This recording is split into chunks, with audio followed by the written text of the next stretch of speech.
Hi guys, Andrea Mills here. I want to squeeze in one more video this month before we move on to our new theme. So one more money topic before we are moving on. Tonight I'm going to be sharing with you some of the things I'm reading, some book recommendations. We're going to talk just a little bit more about money. First book I want to share with you is called The Money Smart Family System by Steve and Annette Remedies. And they're a really neat family that teaches. They're the ones that really pushed the once a month shopping, and they just have a lot of really good tips on budgeting and saving money. So I would definitely recommend reading anything that they have written. And they have a lot of videos on. I don't know if they actually have a video or a channel on YouTube, but I found a lot of videos featuring them on YouTube. So you could just look them up right now, Steve and Annette Remedies, and you could learn some things about budgeting from them.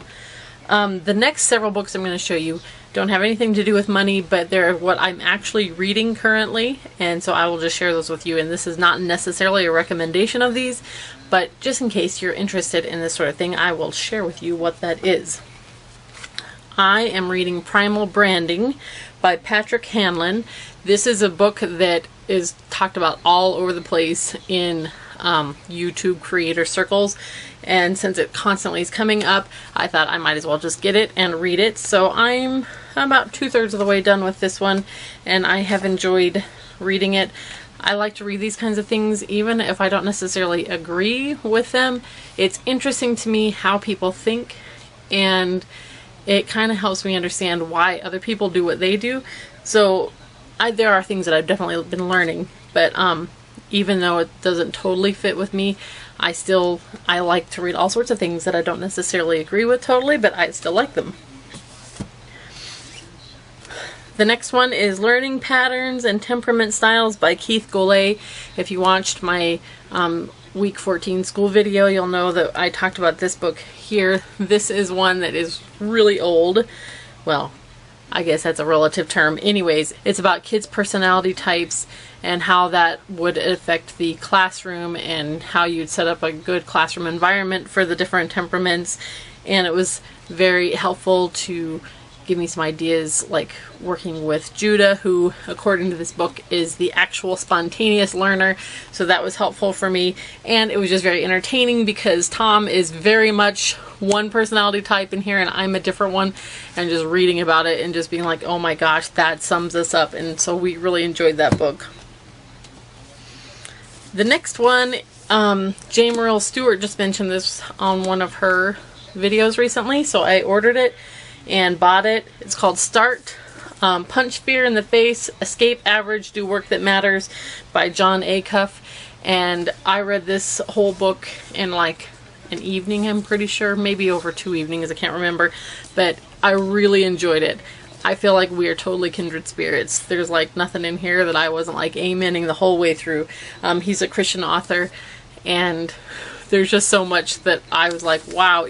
Even at one part he talked about using a metaphor of a store opening and how you have the big grand opening, but then everyone came and you had nothing on your shelves. And I'm like, that's exactly how I talked about my YouTube channel when I first started, that I didn't care that nobody was watching because I felt like I needed to stock my shelves with videos so that when somebody did finally find my channel, I would actually have something to offer instead of just being like, hey, come watch my channel and there's nothing on it. So I really enjoyed this book and recommend it. And actually the kids and I have been reading it together in the mornings, and he talks about a map to awesome, and it has these 5 different lands. So we drew some maps and we've been using that as like a visual image as we read the book. This one I've been just kind of thumbing through. I got this from, I think I got it when I did the Azure Standard order where we order some organic things.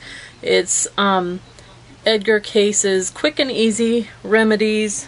This was a famous kind of healer type person from a bygone era, but this Elaine Hruska, I guess is how you pronounce it, went through his papers and just kind of compiled this book, and it's odd, but it's still interesting, and I'm learning a few things from it. I haven't read the whole thing, but I've been kind of just thumbing through it, and I'm learning things like terms that I've never ever heard before. So it's been an interesting read.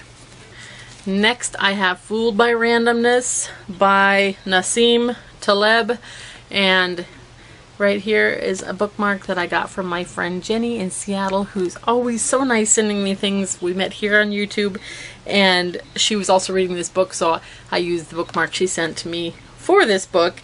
This is a very interesting book. I really enjoyed watching videos that featured Mr. Taleb, and just the way he thinks about, it's more about statistics, and I don't know, he was a stock trader, and I guess it says the hidden role of chance in life and in markets, and I just really enjoy his style of thinking and writing.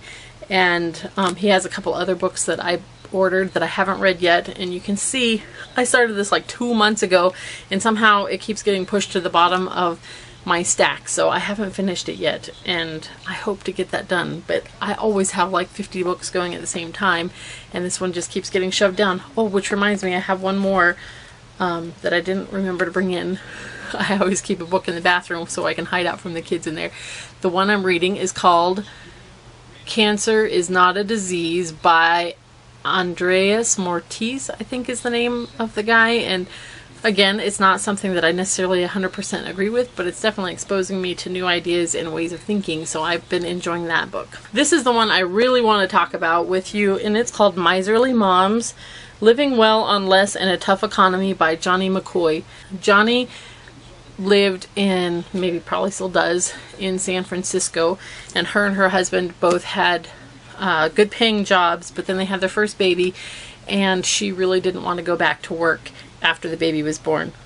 But they didn't think they could afford to live in San Francisco on one income, so they planned to sell their house, and things fell through, so she ended up staying home in their more expensive house. And it's just so interesting to hear her talk about making it work on that one income. One of the things I really took away from it was when she broke down the numbers, she realized that even though she was earning a good income, that when she took away, you know, how much she had to pay for taxes and how much she had to spend for a nice wardrobe and how much it cost to drive to work every day and lunches out and the convenience foods that she had to buy because she couldn't, you know, didn't have time to cook, just when she figured all that up, it turned out that she was actually only making $1 an hour.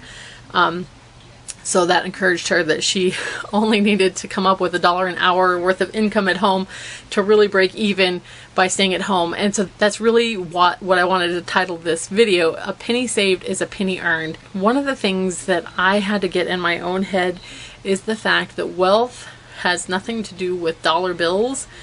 That's actually not wealth. Real wealth is the things that you buy with the dollar bills. So it's the food or the clothes or the house or the services that you buy with it. That's actually what real wealth is.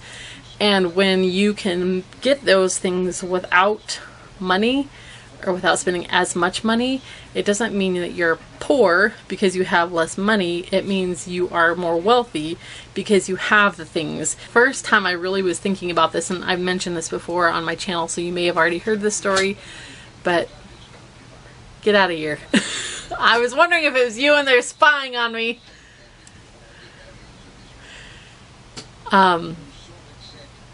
One day I was giving the boys haircuts and we started visiting about this sort of a topic, and I started doing some calculations that if I had to spend, you know, X amount of dollars on the 6 haircuts that I was giving, that it would cost a certain amount of money. So by me doing those haircuts myself, it was the same as me earning that much money because I was producing that wealth for our family without ever exchanging money with anyone. And not only was it the price that we would pay for the haircuts, it was the gas to and from the place. I would have to pay tax on that, and if I was working at a job to earn the money to pay for that, I would also be paying income taxes. And I can't remember how my whole calculation broke down, but something like for a year's worth of haircuts, if I was working at a $10 an hour job, I would have to work 42 hours to provide the haircuts for our family. So it'd take me 42 labor hours of work to get the money to pay for the haircuts, and I would be paying taxes twice on that, and I would come out to being like $7.50 an hour would be my actual income. But by doing it myself, it only takes me an hour each time, so I was putting in 6 hours of labor for the same amount of value, which brought my earnings to something like $50 an hour was what I was making. So I'm not sure if that makes sense, but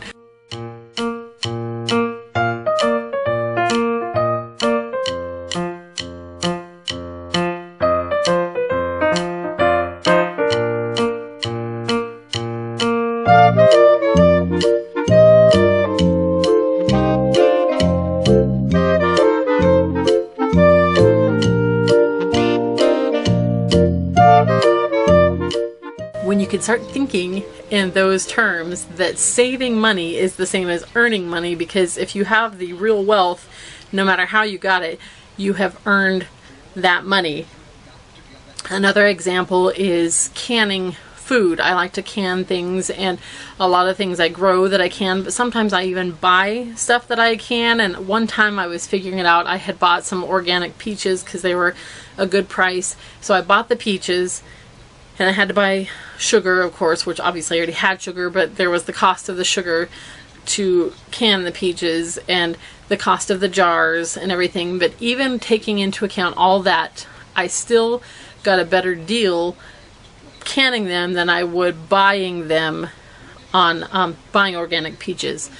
And I can't remember now if it was what the price comparison would be with just regular canned peaches.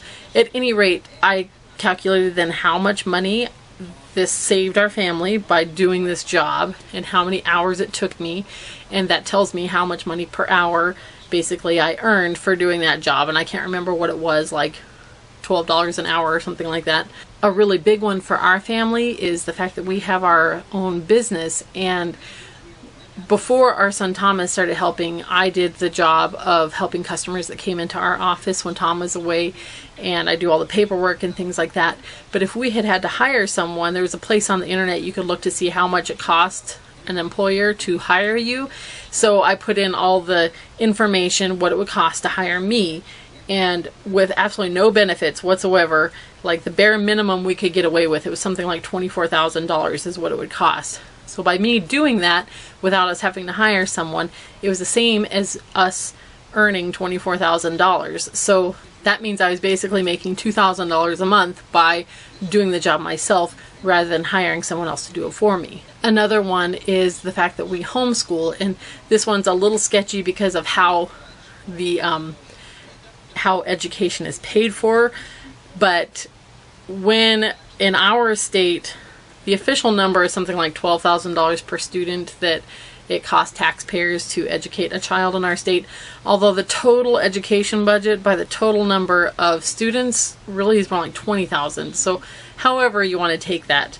But at the $12,000 range, we have 6 kids that are in school right now, so what's that, $72,000 that the taxpayers would pay to educate my kids if I had them in a public school. By doing it myself, I spend about $1,200 to $1,300 a year on curriculum and supplies. So let's take that clear up to $2,000 a year to educate my kids myself. That brings me into a total savings of $70,000. So I have earned the equivalent, or I produced the equivalent wealth of $70,000 by choosing to educate my kids myself. Now I know that doesn't actually affect anything with money out in the real world, but when you can start thinking in those terms that your efforts are actually producing an income, even though money's never exchanging hands, because you're actually producing real wealth. You're producing a product or a service that did not exist, and now it does because of your efforts. You are financially providing for your family because you don't have to buy it from someone else.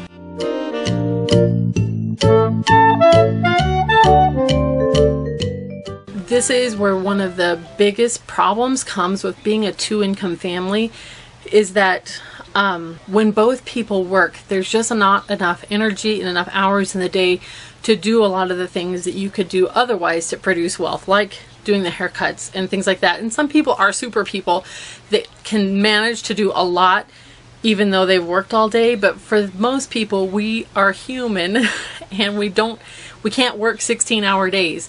After you go to work all day and then come home, you're exhausted and you're not going to be able to be doing all the things that you would be able to do normally if that's what your day was spent doing. And obviously you need money from somewhere. So somebody's got to figure out some way to actually earn money, because we can't do it all.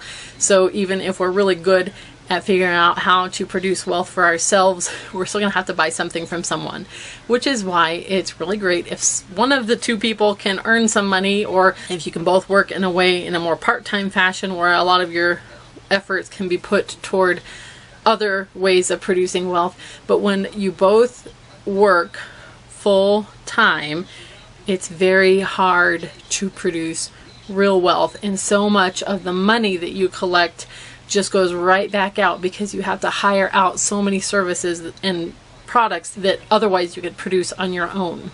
So I would encourage you to start thinking not in dollars and cents, but in terms of real wealth. That is producing food, producing clothes, producing services like education, or just the cleaning and the haircuts and all those kinds of things.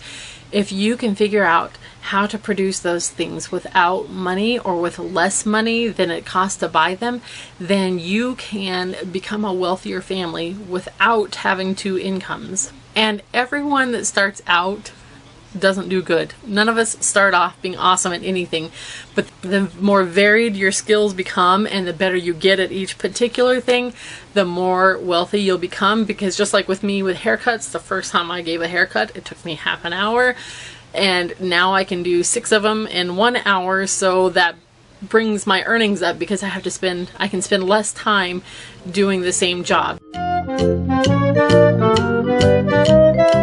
So I get more skilled, and that means I can produce more in a day than I would have before. But everybody has to start somewhere. So starting out doing a not so great job and even losing money in the beginning while you start gaining these skills, and you're going to make mistakes, that's okay. But because you're looking at the long-term goal, which is in the long term, if you learn how to do these things for yourself, you are producing an income at home, even though money is never changing hands with anyone. That's the last message I'm going to have for you this month on the topic of money and budgeting.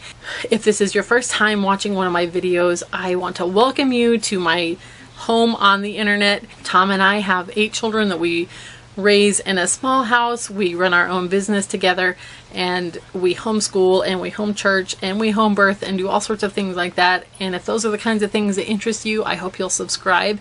And for those of you who are all my old friends, I'm so glad to see you, and I'm looking forward to reading all your comments and interacting with you there. So thank you guys for stopping by again today.